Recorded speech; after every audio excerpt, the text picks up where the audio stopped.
नमस्कार। म यहाँहरू दीप टेलिभिजन हेरिरहनुभएका सम्पूर्ण साधक साधिकाहरू, म तपाईहरूलाई नेपाल एनसीएससी पशुपतिनाथ तथा बुद्ध विहार डालस टेक्ससबाट हार्दिक नमस्कार तथा नमन गर्न चाहन्छु। आज गुरुजीको हामीहरूको भाग्यले गुरुजी महाराज कृष्णजी हाम्रो मन्दिरमा आउनुभयो र उहाँले एउटा गीताको बारेमा मैले बुझेको के हो एउटा समरी बताइदिनुहोस् भनेर भन्नुभयो। डालसको नेपाली मन्दिरमा दुईवटा प्रतिमाहरू राखिएका छन्। एउटा भगवान बुद्धको प्रतिमा छ र एउटा भगवान शिवको प्रतिमा छ र यो दुईटै प्रतिमाहरूले हामीलाई मुख्य जीवनको, हाम्रो जीवनको उच्चतम विकास, परम जीवन, परम विकासको तर्फ सङ्केत गर्दछ। तर यहाँ प्रश्न उठ्छ कि भगवान बुद्धको जस्तै र भगवान शिवको जस्तै त्यो परम जीवनलाई कसरी प्राप्त गर्न सकिन्छ भन्ने प्रश्न उठ्छ। र यसको लागि यो संसारमा भगवान कृष्णले आफै, परमात्माका अवतार कृष्णले अवतरित भएर गीताको वाचन गर्नुभएको छ। कसरी हामीहरूको यो सांसारिक स्वरूपलाई, यो दुःखमय सांसारिक स्वरूप, यो प्रतिक्षण दुःखै पाइरहेको सांसारिक स्वरूपलाई नष्ट गरेर भगवान बुद्धको जस्तै, भगवान शिवको जस्तै त्यो परम जीवनलाई कसरी प्राप्त गर्न सकिन्छ भन्ने बारेमा गीतामा विभिन्न साधना विधिहरूको व्याख्या गर्नुभएको छ। र डालसको यो नेपाली मन्दिरमा पनि हामी विगत कैयौँ हप्तादेखि भगवान परम भगवानले प्रदान गर्नुभएको त्यो गीताका साधना विधिहरूमा केन्द्रित रहेर के त्यस्तो साधना विधि हो जसले हामीलाई हाम्रो यो सांसारिक स्वरूपलाई नाश गरेर हामीलाई ईश्वरीय स्वरूप प्रदान गर्दछ, परम जीवन प्राप्त प्रदान गर्दछ, दुःखरहित जीवन प्राप्त प्रदान गर्दछ, हामीलाई धर्मसँग साक्षात्कार गराउँछ, ईश्वरसँग साक्षात्कार गराउँछ, ज्ञानसँग साक्षात्कार गराउँछ र मृत्यु पश्चात पनि प्रभुकै परमधाम, जन्म मरणकै चक्रबाट उठाएर हामीलाई त्यो प्रभुकै परमधाम कसरी दिन्छ, ती साधना विधिहरू के हुन् भन्ने बारेमा हामीहरू चर्चा गरिरहेका छौँ। र यस सम्बन्धमा जब मैले गीतालाई गहन अध्ययन गर्दै लिएर गएँ, मैले यसमा के पाएँ भने गीताले हामीहरूको यो शरीरलाई एउटा परमात्माका त्यो परम शाश्वत नियमहरू, पहिला म हजुरलाई यसरी भन्न चाहन्छु, सृष्टिको आदिकालमा यो जीवन्त परमात्मा जसले यो संसार ब्रह्माण्ड छोपेको छ, जो देखिँदैन तर जसले आफै मान्छेको रूप धारण गरेर गीता वाचन गर्न सक्छ, त्यस्तो त्यो परम शक्तिले जब मान्छेको हाम्रो जब उत्पत्तिको निर्माणको एउटा अभिलाषा, इच्छा प्रकट भयो, उहाँले परमात्माले आफ्नै त्यो अंशलाई त्रिगुणी महत्त्वमा स्थापना गरेर हामीहरूको निर्माण गर्नुभयो, हामीहरूको रचना गर्नुभयो। यहाँ प्रश्न के उठ्छ भने सृष्टिको आदिकालमा जब परमात्माले आफ्नै शाश्वत अंशलाई निकालेर त्यो त्रिगुणी तत्त्वमा स्थापना गर्नुभयो, सृष्टिको आदिकालमा हामी सबैको त्यो स्वरूप, त्यो ईश्वरको शाश्वत पक्ष नै हाम्रो जीवनको मूल पक्ष भएको हुनाले र हामीमा त्यो संस्कारहरूको विकास नभएको हुनाले हामी पनि परमात्मा जस्तै परम मोक्ष रूपमा थियौँ र गीताको मुख्य ध्येय भनेको पनि त्यही परम पदलाई पुनः प्राप्त गर्नु हो। तर यहाँ के भयो भने सृष्टिको आदिकालमा जब यसरी दुईटा तत्त्वहरू आएर हाम्रो रचना भयो, यतिखेर यो जड क्षेत्रबाट हामीमा तम, रज, सत नाम गरेका तीनटा गुणहरूले प्रवेश गरेका छन् र यताबाट ईश्वरको तर्फबाट केले प्रवेश गरेका छन् भने ईश्वरको तर्फबाट एउटा एकदम जागरुकता, त्यो परमात्माकै पूर्ण प्रकट जागरुकता, एकदम अन्तर्दृष्टि, त्यो ज्ञान अज्ञान, सत असतलाई हेर्ने बित्तिकै छुट्याइदिन सक्ने त्यो क्षमता, त्यस्तै त्यो परमात्माकै परम शान्ति, परम आनन्द, परम खुसी जस्ता परम अनुभूतिहरू एउटा यो चेतन क्षेत्रबाट एउटा अनुभूतिहरू र अर्को परमात्माका 6वटा शाश्वत नियमहरूले पनि यो हाम्रो जीवनमा प्रवेश गरेका छन्। र यो जब यसरी परमात्माको पक्षबाट हामीलाई जागरुकता, ती परम अनुभूतिहरू र शाश्वत नियमहरू र जड आयो, हाम्रो अस्तित्वमा यी सबै कुराहरू चाहिँ सङ्ग्रहित छन्। र यहाँ एउटा प्रश्न उठ्छ कि मैले बुझेको गीता के हो भने यसरी जब पहिलो प्रश्न उठ्छ कि त्यो सृष्टिका ती शाश्वत नियमहरू अथवा ईश्वरले बनाएका नियमहरू, किन यो सृष्टिको सबै मूल कारण नभइकन कुनै परिणाम उत्पन्न नहुने यो संसारमा त्यो नियमहरू पनि परमात्माले बनाउनुभएको छ। त्यो नियमहरूलाई गीतामा त हजुरहरूले गइरहे हेर्नु भने भगवानले बारम्बार हे अर्जुन मेरो लागि कोही प्रिय अप्रिय छैन भनेर भगवानले साङ्केतिक रूपमा आफ्नो एउटा नियम भएको शाश्वत नियम भएको एउटा सङ्केत दिनुभएको छ। हे अर्जुन, मलाई जसले बज्छ म उसलाई त्यसरी नै बज्छु, नियम हो यो। हे अर्जुन, यो संसारमा मेरो सम असम, यो प्रिय अप्रिय, मेरो लागि कोही नजिक टाढा, भक्त अभक्त, मेरो लागि कोही पनि छैन भन्नुभएको छ। त्यसले के सङ्केत गर्छ भने यो परमात्मा, यो विभिन्न रूपमा क्रियाशील परमात्मा हाम्रो यो शरीरमा पनि शाश्वत नियमहरूको रूपमा क्रियाशील छ।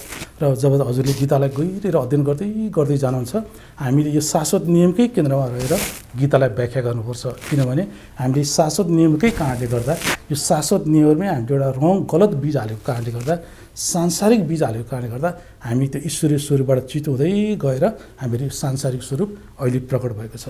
अब हामी एउटा सानो व्याख्या गरौँ कि ईश्वरका शाश्वत नियमहरू के हुन् र ती कहाँ छन् गीतामा, र त्यो कहाँ छन्। मलाई सबै त्यो कण्ठ नभए तापनि मैले एउटा किताब लेखेको छु, त्यो सिटी पब्लिस हुन गएको छ। हजुरले गीतामा पढ्नु भने भगवान्ले भन्छ, हे अर्जुन, यो कर्मयोगका बीजहरू कहिल्यै पनि नाश हुँदैन। त्यो भगवान्ले सङ्केत गर्नुभयो के हो भने, जब हामी यो अर्जुन, तिम्रो यो सत्तामा, मनै उपस्थित भएको सत्तामा एउटा यस्तो बीज सङ्ग्रहको नियम छ कि जहाँ तिमीले कुनै पनि बीज राख्ने बित्तिकै त्यो मेरै नियमहरूले, चाहे त्यो सांसारिक बीज होस्, चाहे त्यो परममोक्षीको बीज होस्, कुनै पनि बीजलाई चाहिँ त्यो कहिले पनि नाश हुँदैन। एउटा त्यस्तो नियम त्यहाँ सक्रिय छ भन्ने भगवान्ले सङ्केत दिनुभएको छ। त्यसलाई बीज अथवा संस्कार सङ्ग्रहको नियम भनेर भनिन्छ। त्यसपछि अर्को के छ भने त्यो बीज विस्तारको नियम भन्छ। जब तपाईँले कुनै एउटा मनमा कुनै एउटा बीज रोप्नुहुन्छ, चाहे त्यो सांसारिक बीज होस् अथवा त्यो साधनाको बीज होस्, जब त्यसलाई दोहोऱ्याइरहन्छ बिस्तारै त्यो तपाईँ भित्रै छिपेको त्यो अर्को नियमले त्यसलाई बिस्तारै स्वभाव बनाउँदै लिएर जान्छ, अथवा त्यो स्वभावलाई बिस्तारित गर्दै लिएर जान्छ। त्यसलाई बीज अथवा संस्कार विस्तारको नियम भनिन्छ। र यो बीज अथवा संस्कार विस्तारको नियमले गर्दा हाम्रो यो जीवन्त सत्तामा विभिन्न किसिमका स्वभावहरू, गुणहरू प्रकट हुन्छन्। हजुरहरूले अहिले आफ्नो जीवनलाई गहिरो हेर्नुभयो भने तपाईँको जीवनमा एकदम ईश्वरको सन्तान, कुनै पनि स्वभावै नभएको तपाईँमा पनि धेरै स्वभावहरू पलाइसकेका छन्, सांसारिक स्वभावहरू पलाएका छन्। त्यो सृष्टिकै त्यो शाश्वत नियममा हामीले बारम्बार दिएको मजल गरेको कारणले गर्दा त्यो विस्तार भएका हुन्। त्यसलाई दोस्रो नियम भनिन्छ। सृष्टिको तेस्रो नियममा गुण प्रकटीकरणको नियम भनेर भनिएको छ। अर्जुन कर्म सन्यास यो ग्रहण गर्न चाहन्छन्, तर भगवान् कृष्णलाई के थाहा छ भने मान्छेको भित्र गुण प्रकटीकरणको नियम छ। कर्म सन्यास साधनामा अर्जुनले, यद्यपि सन्यास भनेको मनको सन्यास मात्रै हो, त्यसमा हामीले कुनै एकान्त प्रदेशमा जानुपर्ने आवश्यकता पनि छैन। तर के छ भने त्यो अर्को स्वभाव छ जसले गर्दा यो अर्जुन गुण नै प्रकट हुन्छ। मान्छे त्यो गुणको कारणले गर्दा त्यो गुण प्रकटीकरणको नियमले गुणलाई प्रकट गरिदिन्छ, स्वभावलाई प्रकट गर्छ। त्यो स्वभावले प्रकट गर्ने बित्तिकै त्यो पहिला विचार कर्म घटित हुन्छ, विचार कर्म घटिएपछि वाणी कर्म, शारीरिक कर्म घटित हुन्छ। यसरी त्यो एउटा गुण प्रकटको नियमले तपाईँलाई गुणै प्रकट गरिरहन्छ। हे अर्जुन, ज्ञानीको पनि गुणै प्रकट हुन्छ। अर्जुन, तिमी हिमालय गए पनि, पहाडमा गए पनि तिम्रो त्यो गुणै प्रकट हुन्छ। अनि त्यो विवश भएर के हुन्छ भने तिम्रो त्यो भित्र रहेका ती इन्द्रियका ती विचारहरू बिस्तारै प्रकट हुन थाल्छौ र तिमी चाहिँ त्यो चक्रमा फस्दै जान्छौ। त्यो प्रकटै भइरहेछ अर्जुन। यो संसारमा ज्ञानीको पनि स्वभावै प्रकट हुन्छ। र गीताको ध्येय भनेको नि यस स्वभावलाई नष्ट गर्ने मात्रै हो। तेस्रो नियम। चौथो नियमलाई गुण आकर्षको नियम भन्छ। आज हामीहरू गीता क्लासमा आएका छौँ।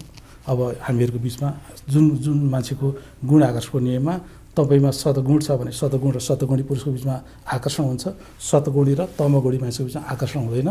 यो म तमगुणी छु भने मेरो आकर्षण तमगुणी मान्छेमा हुन्छ, सतगुणी मान्छेतिर मेरो आकर्षण हुँदैन। सृष्टिमा एउटा बीज आकर्षणको नियम भन्ने एउटा आकर्षण सक्रिय छ, जसले गर्दा त्यो सतगुणी मान्छेहरू स्वभावैले, जसरी अर्जुन चाहिँ हे भगवान् मलाई यो परममोक्षको मार्ग देखाइदिनुहोस् भन्दै जसरी कृष्ण भगवान्को शरणमा जानुभयो, गुणैको कारणले कृष्णतिर आकर्षित हुनुभयो। यो गुण आकर्षणको नियम दुर्योधनमा लागु हुँदैन र दुर्योधन यसरी झुकेर भगवान् कृष्णतिर जाँदैनन्, किनभने दुईवटा गुणहरूको बिचमा आकर्षण छैन। यो भित्रकै सृष्टिको यो शाश्वत नियमले चलाइरहेको यो चौथो नियम हो।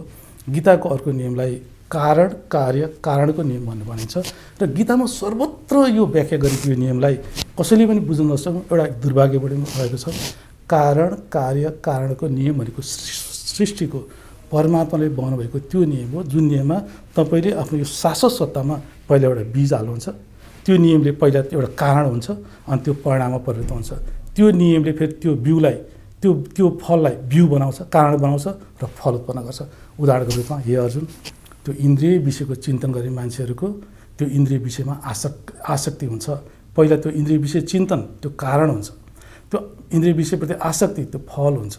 फेरि इन्द्रिय विषयको आसक्तिले गर्दा इन्द्रियमा कामना सुरु हुन्छ। त्यो पहिला फेरि अब के भयो, अहिलेको त्यो आसक्ति बिउ भयो, कामना फल भयो। अनि तपाईँले त्यो प्राप्ति गर्न प्रयास गर्नुहुन्छ। प्राप्ति गर्न प्रयास गर्दा जब प्राप्त गर्न सक्नुहुन्न क्रोध जन्मिन्छ। त्यो क्रोध जन्मेपछि के हुन्छ, क्रोध परिणाम भयो। फेरि त्यो बिउले क्रोधलाई बिउमा बदलिदिन्छ र तपाईँमा मूढता जन्माइदिन्छ। मूढता फल भयो। फेरि मूढतालाई फेरि त्यही नियमले फेरि बिउमा लान्छ र तपाईँमा स्मृति भ्रम उत्पन्न गर्छ। स्मृति भ्रम के भयो, तपाईँको फल भयो।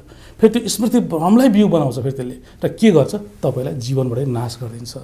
त्यस्तै भगवान्ले कार्यकारणकी व्याख्या गर्दै त्यो सृष्टिको आदिकालमा त्यो हजुरले जब यसरी कारण कार्यको चक्र चलिरहेको यस्तो सिस्टममा यस्तो उसमा जब हजुरले त्यो एउटा सम्भावको बिउ दिनुहुन्छ, तपाईँलाई निर्माणतिर लिएर जान्छ। यो 5वटा नियम भयो। अर्को बीज उच्छेदको नियम भनिन्छ। अर्जुन, जब तिमी सम्भाव बस्छ, म भस्म गराउँछु, म नष्ट गराउँछु भन्ने शब्दहरू गीतामा पाउँछ। त्यो भगवान्ले भन्नुभयो के भने, जब तपाईँको त्यो इन्द्रियको त्यो विषय यो विषय छ, यो विषयसँग हजुरको सम्बन्ध चाहिँ खालि त्यो त्यसबाट उत्पन्न हुने अनुभूति, त्यो सुखद अनुभूतिको कारणले सम्बन्ध स्थापना भएको छ। जब त्यो सुखद अनुभूतिलाई हजुरले भोग गर्नुहुन्छ, त्यो सृष्टिको त्यो विषयको नियमले रेकर्ड गर्न थाल्छ र यो जरा काट्नको लागि अनि एउटा अर्को बीज उच्छेदको नियम, संस्कार उच्छेदको नियम भनेर भनिन्छ।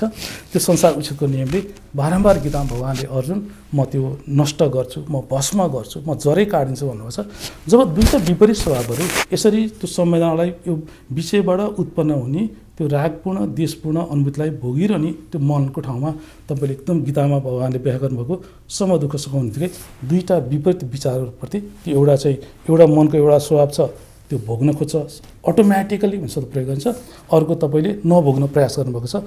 दुईवटाको बिचमा यसरी प्रतिक्रिया हुँदाखेरि त्यो दुईवटा विपरीत विद्युतीय धाराहरू त्यो तरङ्ग आजै तपाईँको जरालाई काट्न थाल्छ। यसलाई यो गीतामा सर्वत्र व्याख्या गरिएको छ।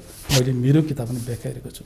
अनि यसरी यो सृष्टिको शाश्वत नियमले गर्दा के भयो भने, जब हामी त्यो सृष्टिको सुरुमा हामी जन्म लिएर आयौँ, मानौँ मैले मेरो आमाको कोखबाट चाहिँ मैले जन्म पाएँ। अनि पाएपछि मैले त्यो आमाको दुध खाएँ। अनि मैले त्यो आमाले मलाई राम्रोसँग हेर्नुभयो, त्यो सुखद व्यवहार मलाई मन पर्यो। अनि मलाई त्यो सुखद व्यवहार मन पर्यो, फेरि त्यो रेकर्ड भयो। यसरी म एकदम शुद्ध सृष्टिको आदिकालमा हजुरले के बुझ्नुपर्छ भने, जब पिता परमात्माले हामीलाई सिर्जना गर्नुभयो, उहाँले बनाएपछि उहाँलाई के थाहा थियो भने यो मान्छेको जीवन संरचना भनेको एकदम जटिल संरचना छ। यो मान्छे त एकदम ईश्वरीय बनाएको छु मैले, एकदम यज्ञ स्थापना भनेको मनको सम्भाव सहित उसलाई सिर्जना गरेको छु। अहिले उसमा संस्कारै छैन। यो मान्छे पृथ्वीलोकमा गएपछि आँखाका नि विषयहरू छन्, पञ्चेन्द्रियका विषयहरू छन् र विषय र इन्द्रियको मिलन हुँदा त्यो सुखद अनुभूतिहरू उत्पन्न हुन्छ भन्ने बुझेको परमात्माले सृष्टिको आदिकालमै यज्ञद्वारा देवता विस्तार गरेर अर्जुन त्यतिखेरको सृष्टिको आदिकालमा देवतालाई गीताले उच्च आध्यात्मिक प्राणी भनेर भन्छ। हजुरहरूले पनि साधना गर्नुभएको छ र मनमा सद्गुणको विकास गर्नुभएको छ भने तपाईँहरूको पनि मृत्यु पश्चातको गति स्वर्ग नै हो। अनि त्यो यज्ञद्वारा देवता भनेको मनको देवत्व अथवा त्यो समत्व। सृष्टिको आदिकालमा देवताहरू थिएनन्, देवता पछि आए। यो यज्ञद्वारा देवताद्वारा यज्ञ। उहाँले भनेको के भने, जब अर्जुन तिमीले यसरी मनको यज्ञ भनेको मनको सम्भावको स्थापना गर्छौ, त्यतिखेर तिम्रो त्यो सृष्टिका शाश्वत नियमले त्यो सम्भावको बीज पाउनु हुनाले तिमीले त्यो मनको समत्व विकास गर्छ। अनि यसरी साधनाद्वारा साधना संस्कारद्वारा साधना स्वभावको कारणले गर्दा तिमीमा एउटा मोक्ष चक्र उत्पन्न हुन्छ र तिमीले परम उसलाई पाउँछौ। अर्जुन, तिमीले सधैँ देवताद्वारा यो यज्ञद्वारा देवताको विस्तार गराए भनेर भगवान्ले पठाउनु भयो। तर हामीले त्यो मोक्ष सूत्रलाई बिर्स्यौँ। जब हामीले मोक्ष सूत्रलाई बिर्सेपछि के भयो भने, हाम्रो जब विषय इन्द्रियहरू जब विषयको सम्पर्कमा आए, विषयमा सम्पर्क आएपछि जब त्यस विषयबाट सुखद अनुभूति प्राप्त भयो, हामीले त्यसलाई भोग्न थाल्यौँ। त्यो भोग्ने बित्तिकै त्यो सृष्टिको शाश्वत नियमले के बुझ्यो भने, तपाईँलाई त्यो चाहिएको छ भन्ने बुझ्यो र उसले विषयसँग स्थापना गर्दै लिएर गयो। यसरी तपाईँलाई पञ्चेन्द्रियका एउटा विषयसँग सम्पर्क भयो, अर्को विषयसँग सम्पर्क भयो, अर्को विषयसँग सम्पर्क भयो, तपाईँभित्र त्यो रेकर्ड हुँदै हुँदै हुँदै गयो। यसरी तपाईँ शुद्ध ब्रह्म स्थितिमा रहेको मान्छे ब्रह्मबाट ब्राह्मणमा खस्नुभयो, ब्राह्मणबाट क्षत्रियमा खस्नुभयो, क्षत्रियबाट यसरी तपाईँमा सांसारिकताको तपाईँको उत्पत्ति हुँदै गयो। र जब तपाईँमा यसरी यही कारणले गर्दा तपाईँमा सकाम कर्म वृत्तिहरू उत्पन्न भयो। विषयबाट आउने त्यो सुखद अनुभूतिहरूले तपाईँलाई त्यो आनन्द दिने हुनाले तपाईँले त्यो विषयहरू प्राप्त गर्न प्रयास गर्दै जानु। त्यस क्रममा अब तपाईँमा लोभ आयो, स्वार्थ बुद्धि आयो, ढाँड छल आयो। यसरी सयौँ लाखौँ करोडौँ अरबौँ स्वभावहरू तपाईँको मनमा बसे र गीताले यसरी हाम्रो नाश भयो। कसले नाश गर्यो हामीलाई? परमात्माकै सृष्टिकै शाश्वत नियमहरूमा हामीले सांसारिक बीज हालेको हुनाले के सांसारिक बीज विषयबाट उत्पन्न हुने सुख दुःखद अनुभूतिहरू भोग गरेको कारणले गर्दा विषयसँग सम्बन्ध स्थापना भयो। विषयसँग सम्बन्ध स्थापित विषय प्राप्त गर्न खोज्यौँ, हामीले विषय मात्रै प्राप्त गर्न खोजेनौँ, जुन तरिकाबाट हुन्छ विषय प्राप्त गर्न खोजेपछि हाम्रो ईश्वरीय स्वरूप नष्ट हुँदै गयो। लोभ, लालच, दुष्टता यस्ता सबै कुराहरू हामी नाश भएर गयौँ। र गीता जुन ग्रन्थ छ यसले अब यही अदृश्य मनमा रहेका यी मनका स्वभावहरूलाई काटेर फेरि कसरी हामीले त्यो सृष्टिकै शाश्वत नियम जसले हामीलाई बिगार्दै लिएर गयो त्यसैलाई नै प्रयोग गरेर कसरी हामी त्यो परम निर्वाणतिर जीवनतिर लानुपर्छ भन्ने व्याख्या गरिएको छ। र यस क्रममा गीतामा सर्वप्रथम भगवानले साङ्ख्य दर्शनको साङ्ख्य योगको व्याख्या गर्नुभएको छ। साङ्ख्य योग के हो, सन्यासी योग के हो भन्ने बारेमा धेरै व्याख्या छ।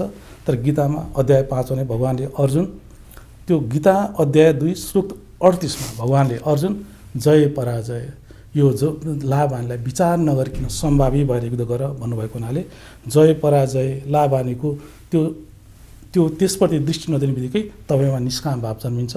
सन्यास साधनामा तपाईँ बाह्य रूपमा सन्यास दृष्टि राख्नुहुन्छ। त्यही भएर अर्जुन अध्याय 5 मा भगवानले अर्जुन कर्मयोग नै सन्यास हो। किन हो भने कर्मयोगले पनि निष्काम भाव कर्म गर्छ, संसारबाट केही पनि प्राप्त गर्न चाहँदैन, बाह्य रूपमा सन्यास दृष्टि दिन्छ। एउटा सन्यास साधनाको व्याख्या गर्नुभएको छ। सन्यास साधना भनेको भगवान बुद्ध जस्ता, भगवान आदि शङ्कराचार्य जस्ता ब्राह्मण स्तरका साधकहरू जसको सम्पूर्ण गुणहरू उडिसकेको छ, जसलाई संसारमा कुनै कर्म गर्ने छैन, त्यस्ता साधकहरूले त्यो अन्तत गएर त्यही अहिले चाहिँ तपाईँले मनमा राग देश चाहिँ भोग्दै जाँदा तपाईँले आफ्नो ईश्वरीय स्वरूपलाई बिगार्दै लिएर जानुभयो। अब फेरि यही स्वरूपमा बाह्य रूपमा पनि सन्यासी र आन्तरिक रूपमा पनि सम्भावी भन्दै त्यही नै सृष्टिका ती शाश्वत नियमहरूलाई फेरि अर्को बीज दिँदै विपरीत बीज दिँदै काट्दै शूद्रबाट वैश्य, वैश्यबाट क्षत्रिय, क्षत्रियबाट ब्राह्मण बन्दै जाने प्रक्रियाको गीतामा व्याख्या गरेको छ। त्यस्तै कर्मयुगमा पनि जसरी सन्यास युगमा मान्छेले बाह्य प्राप्तिपछि सन्यास दृष्टि राख्छ, त्यस्तै कर्मयोग साधनामा पनि यो कर्मले भरेको जीवनमा, यो गुणले कर्म गराइदिने जीवनमा, यो कर्तव्य कर्म घटित रहने कर्मै नछुने जीवनमा तपाईँले बाह्य जे कर्म गर्नु छ प्रतिक्षण जन्मिरहने कर्ममा कुनै पनि त्यो निष्काम भावी फलरहित त्यो भाव शून्य समभाव राख्दै बाह्य रूपमा पनि सम्भावी फेरि आन्तरिक रूपमा मोक्षको मूल साधना कहिले पनि 2टा हुँदैन 3टा हुँदैन। मोक्षको मूल साधना सम दुःख सुखम हुन्छ। मैले एउटा विपसना भन्ने किताब लेखेको छु। भगवान बुद्धले पनि खोज्दै जानुभयो। 6 वर्षमा धेरै गुरुहरू भेट्नुभयो, धेरै साधनाहरू गर्नुभयो, कतैबाट निर्वाण प्राप्त गर्न सक्नु भएन।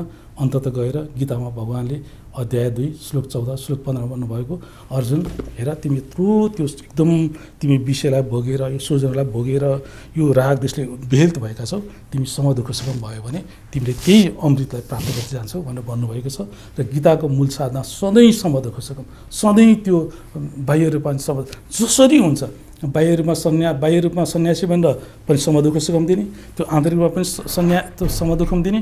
र त्यस्तै अर्को साधना जुन भक्तियोग साधनाको व्याख्या र गीताको कर्मयोग साधना व्याख्या गर्दा भगवानले एउटा यज्ञ भन्ने शब्द प्रयोग गर्नुभएको छ।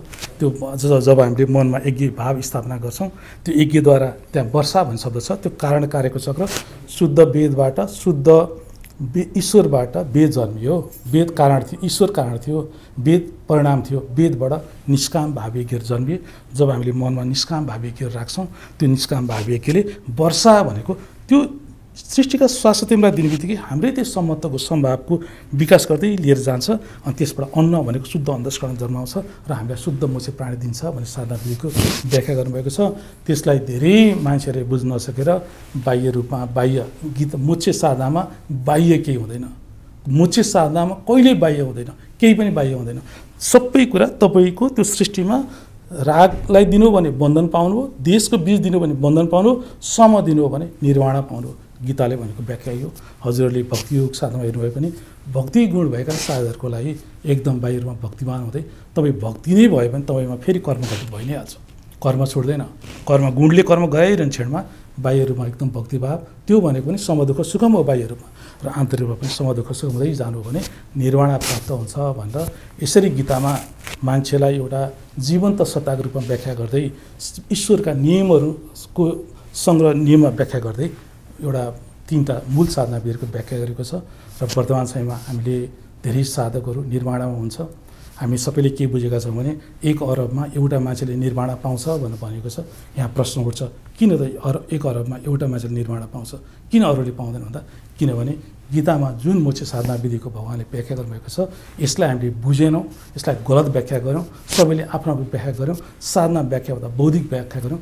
तपाईँहरूले गीताको विपස්සनालाई राम्रोसँग बुझ्नु हो भने, यो किताब बुझ्नु हो भने हजुरहरूले गीताको साधनाले बुझ्नुहुन्छ। र मैले बुझेको गीता र यही नै हो। यहाँहरू हजुर सबैको जय होस्, यहाँ सबैलाई निर्माण प्राप्त होस्। धन्यवाद।